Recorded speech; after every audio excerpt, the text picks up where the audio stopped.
Olá a todos e a todas, eu sou Kelly Maforte, da Coordenação Nacional do Movimento Sem Terra.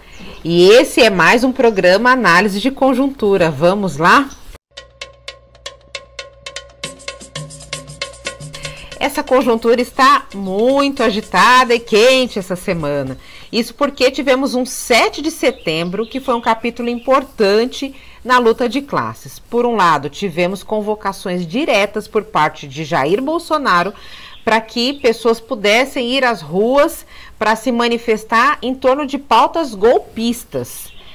Aquelas pautas presentes nas manifestações que nós vimos em São Paulo, na Avenida Paulista, na Esplanada dos Ministérios, nada tem a ver com os reais problemas do povo brasileiro. Eles levantavam bandeiras como, por exemplo, Supremo é o povo, liberdade em sentido genérico. O que isso tem a ver com os problemas reais que nós estamos enfrentando no Brasil? Nada.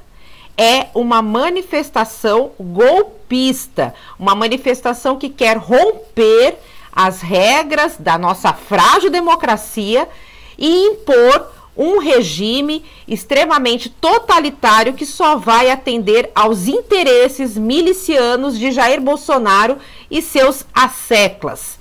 Então é por isso que as manifestações do dia 7 de setembro, por parte da esquerda, dos movimentos populares, das organizações dos trabalhadores e trabalhadoras, foram tão importantes. Porque mesmo com todo o medo imposto e disseminado por Jair Bolsonaro, nós tivemos cerca de 300 mil pessoas nas ruas no dia 7 de setembro, no 27º Grito dos Excluídos, esta importante mobilização que ocorre sempre no 7 de setembro. E também tivemos, junto com o Grito dos Excluídos e Excluídas, o grito por fora Bolsonaro. Isso dentro de uma sequência de mobilizações tão importantes para a gente não deixar que as pautas que interessam ao povo brasileiro estejam nas ruas.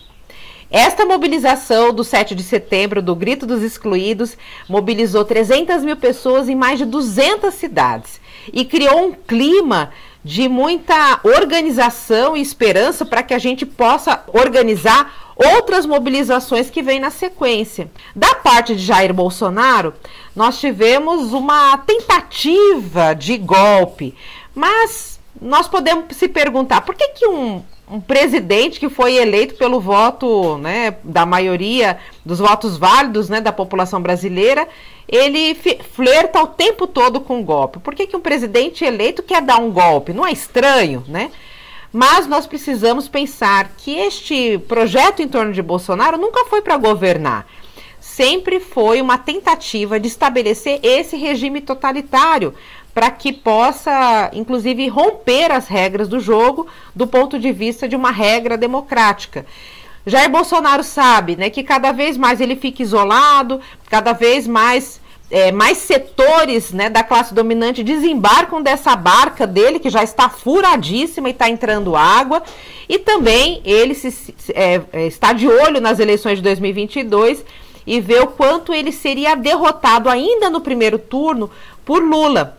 Então, com certeza, ele vai sempre, né, preparar um golpe. Mas nós temos que pensar, ele tem condições de dar um golpe? Golpe só existe com sustentação do grande capital e também das Forças Armadas. Se não tiver uma boa articulação com esses dois setores, não tem golpe. E, ao que tudo indica, não há uma forte articulação de Bolsonaro com esses setores a ponto de sustentar um golpe.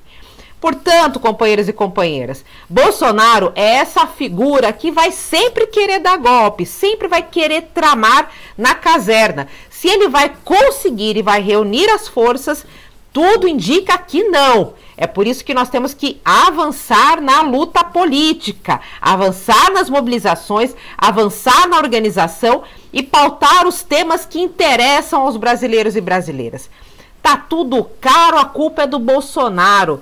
A vida está muito cara, seja da conta de energia, os alimentos, estamos enfrentando uma inflação galopante, e não adianta Bolsonaro, né, que foi praticamente, né, liderou mobilizações fracassadas no dia 7 de setembro, porque reuniu em torno de 5% daquilo, né, que eles alardearam e queriam reunir na Esplanada dos Ministérios e na Avenida Paulista. Não adianta Bolsonaro vir a público com cartinha escrita por Temer para choramingar, dizendo que está recuando. Nós já o conhecemos, sabemos que ali não tem recuo, o que tem é disfarce, porque daqui a pouco ele se recompõe e começa a falar as suas bobagens publicamente. Nós não podemos cair nesse jogo e temos que fazer a nossa parte, a nossa luta. Para nós interessa que a vacinação avance, e sabemos que isso só foi possível por muita mobilização da sociedade. Teremos que avançar na questão do enfrentamento a esse problema da fome que atinge 20 milhões de brasileiros e brasileiras, e a questão da alta do preço dos alimentos e a inflação. É preciso que a gente denuncie que, junto com este projeto golpista de Bolsonaro, nós temos ali o agro. O agro é morte, mas também o agro é golpe. Parte do que aconteceu no dia 7 de setembro, aquele show de horrores, foi tramado na mansão da AproSoja em Brasília. Então, estes do agronegócio estão por trás, inclusive, dos bloqueios de rodovia, que nada tem a ver com greve dos caminhoneiros. É um bloqueio de seletistas, trabalhadores seletistas ligados ao agronegócio, portanto subordinados a essas empresas do agro. É bem verdade que até andou tendo uma certa cisão no andar de cima por parte do agronegócio, algumas organizações, entidades lançaram notas para poder dizer que não tinha nada a ver com golpe, mas na realidade é tudo farinha do mesmo saco. O agro produz a fome, o agro produz a destruição, e todos se nutrem do processo de desmatamento e de queimadas que nós temos no nosso país. Por isso, companheiros e companheiras, nós temos que estar muito atento aos temas da conjuntura, porque sabemos que neste momento, seja na votação do marco temporal no Supremo Tribunal Federal, mas também na votação do PL 490, que é praticamente uma matéria muito semelhante ao marco temporal, que inviabiliza a demarcação de terras indígenas, os direitos indígenas. Nós também temos outros projetos de lei muito preocupantes, como a questão da regularização da grilagem de terras no país, que também está tramitando.